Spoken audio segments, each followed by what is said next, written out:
What's up, everybody? Carolina Jackpot back again. We are just a little under a week away from the kickoff of the 2017 college football bowl season.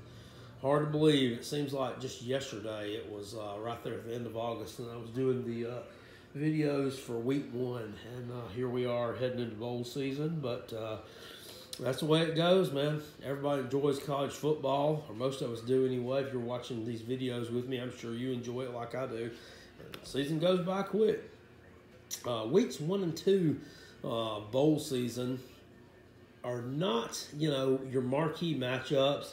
There's a lot of teams involved in these that, a lot of us probably don't know a whole heck of a lot about. They don't get a lot of exposure. But there's some pretty good teams. There's some good athletes out there. And some decent matchups. And that's what I want to talk about real quick. I got 14 games here that I'm going to do against the spread, which encompass week 1 and 2 of the bowl season. And then we'll have another part, in a few more days where we dive into the rest of those bowl matchups and get into some of the more interesting ones that a lot of y'all probably are waiting to hear about. And then the 2 playoff games, we're going to have a separate video for those.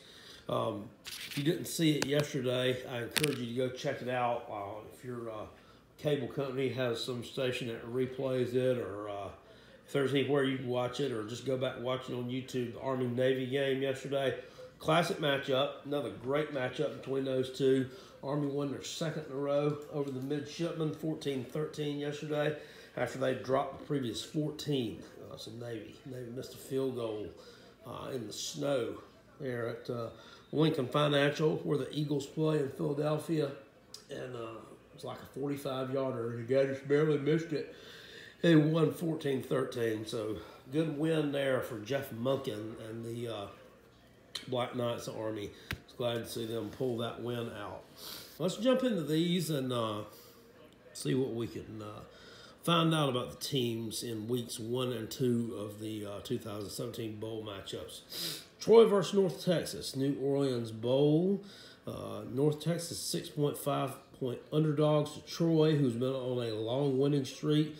North Texas has lost games to Iowa and SMU. They actually beat Army, who we were just talking about, 52-49 a few weeks ago. They're a high-scoring team. They're also kind of inconsistent. Seem kind of up and down. Troy, won at LSU there at the end of September. It's a pretty strong team. Their last loss was to South Alabama, 19-8 back in October. It was kind of a inexplicable loss there. That was an upset. Troy's got a solid team, got solid quarterback play, and this should be a good matchup. I look for this to be like a 1-touchdown game. I look for Troy to cover the spread here just barely and win this game, like a 35-28 type deal in the New Orleans Bowl. Western Kentucky and Georgia State. Georgia State 6-point underdogs. They've only been to like 3 bowls in their history, and they were able to sneak in one this year at 6-6. The Cure Bowl in Orlando at Camping World Stadium. Orlando, Florida, when they say that name, it just makes me think and scream camping. And we've got so many bowls now that we actually have multiple bowls in the same city. I think Orlando's got another bowl game there.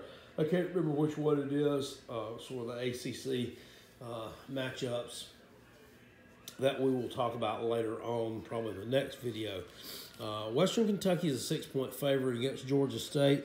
Western Kentucky lost 4 of their last 5 games to end up the season. Georgia State lost their last 2.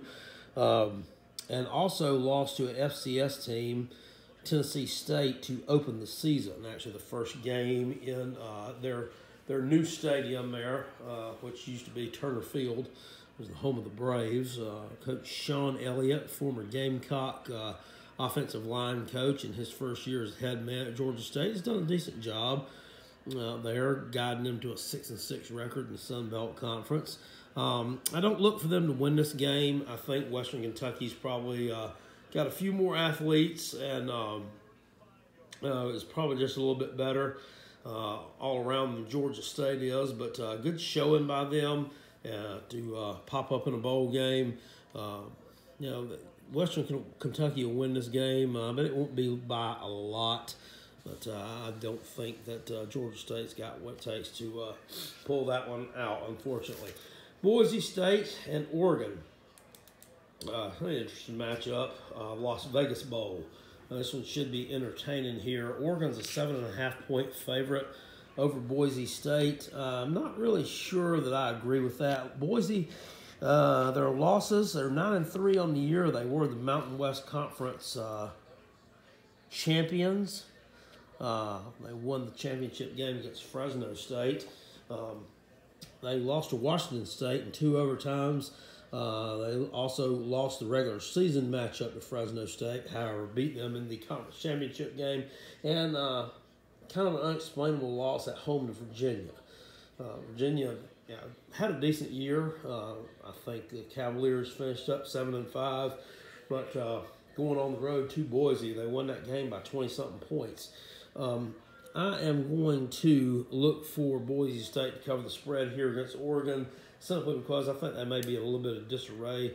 Their coach is gone to coach Florida State, Willie Taggart, after one season, 7-5 year at Oregon, and really inconsistent they were. I don't know about that. Taggart seemed like a decent coach, but he's kind of moved up really fast. Went from Western Kentucky real fast to South Florida and real fast to Oregon. So I don't know. I don't know if Florida State made the best decision there or not. But, you know, I have my own opinion about that. And Jimbo Fisher, I feel like really overrated as far as head coaches go. Marshall, Colorado State in the New Mexico Bowl. 5.5-point favorites, Colorado State. This game is going to be played in Dreamstyle Stadium in Albuquerque. Interesting name there. Marshall lost 4 of their last 5 games by a total of 19 points, though, only. They don't really have any impressive wins. If you look back at their season, Colorado State finished up 7-5. Their losses include an 18-point loss at Alabama, which is not terribly embarrassing there. They have a 3,500-yard passer in quarterback Nick Stevens and a 1,350-yard rusher in Dalen Dawkins. So they can beat you through the air, and they can ground you up on the ground as well. Chase Litton, the quarterback from Marshall, really hadn't developed into what they thought it was going to be a couple years ago. 23 touchdown passes this year and 12 interceptions. 5.5 points, I don't believe is enough there. I think Colorado State's going to cover the spread there in the New Mexico Bowl and win pretty handily against Marshall. They're just actually more in their element there. Even though Colorado is, you know, the high altitude type thing, New Mexico, not really with that, but I just feel like travel and that's going to be a factor there. Colorado State will win that game. Middle Tennessee and Arkansas State square off in the Camellia Bowl in Montgomery, Alabama. Arkansas State Red Wolves are 3.5-point favorites. I'm going to look for them to cover here. Middle Tennessee finished up 6-6. Arkansas State 7-4. Actually missed a game. Their game with Miami was canceled. If you will remember, the Hurricanes didn't want to travel to Arkansas State and play that game when Hurricane Irma was coming in. I guess they made the best decision there. No way they could have taken an L at Arkansas State. Not the U. Maybe not. Arkansas State almost beat Nebraska in the first game of the season, which not that impressive. As it turns out, Nebraska had a terrible year.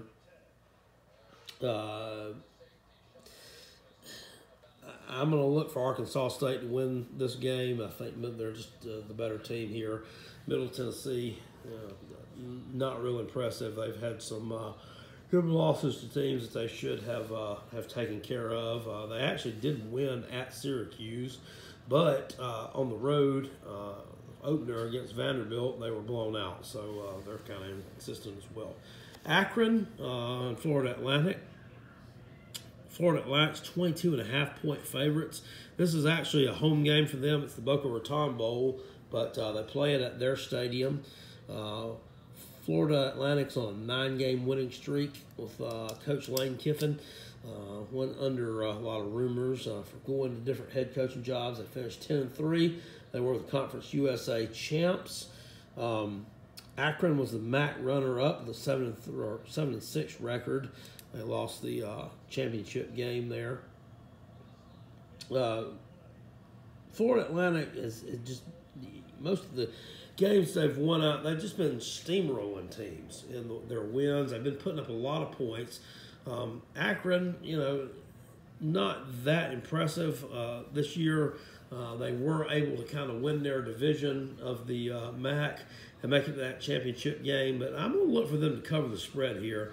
I obviously don't think they're going to win this game, and I think this will end up being like a 2-touchdown game, a 2 to 3 touchdown game. 22.5 points is a lot in a bowl game, so I'm going to look for the Zips to cover the spread against Florida Atlantic, but I will take Florida Atlantic to win the Boca Raton Bowl home game. Louisiana Tech and SMU. SMU is 5-point favorites in the Frisco Bowl against Louisiana Tech Bulldogs, who finished up 6-6 on the year. Another team, no real big wins here that stand out. Their final game of the season, a 20-6 win at UT San Antonio, probably the most impressive. Louisiana Tech actually played my Gamecocks, and Gamecocks had to struggle in that one. Come from behind, win, hit a field goal at the last minute to beat Louisiana Tech. SMU finished up 7-5. Their coach, Chad Morris, is no longer with them. He's now the head coach at the University of Arkansas. They have some close losses to Navy and close loss to UCF, which are pretty decent teams. Was looking at something today that SMU lost 2 commitments today to Arkansas. One of them was their best commitment, the 2018 class. It was committed to him since February, and he flipped to Arkansas, which is, that's kind of to be expected with a coaching change. I am going to look for SMU still to cover the spread here in this game, despite the departure of Coach Morris. I just think they're just a much better team than La Tech. This one, I would give this one some stars here and call this my lock, stock, and 2 smoking barrels. That should be an easy pick. That's SMU is in Dallas. Frisco is a city that's one of the suburbs of the Dallas-Fort Worth area. So they've had the FCS championship game in this stadium a couple of times, I believe. It's kind of a de facto home game for them, and to easily win this game by more than 5 points. All right, we are going to cut this one short right now, and I'll be back with another 7 games for week 1 and 2 of the bowl season here in just a bit. Appreciate it, guys. Peace. I'm out.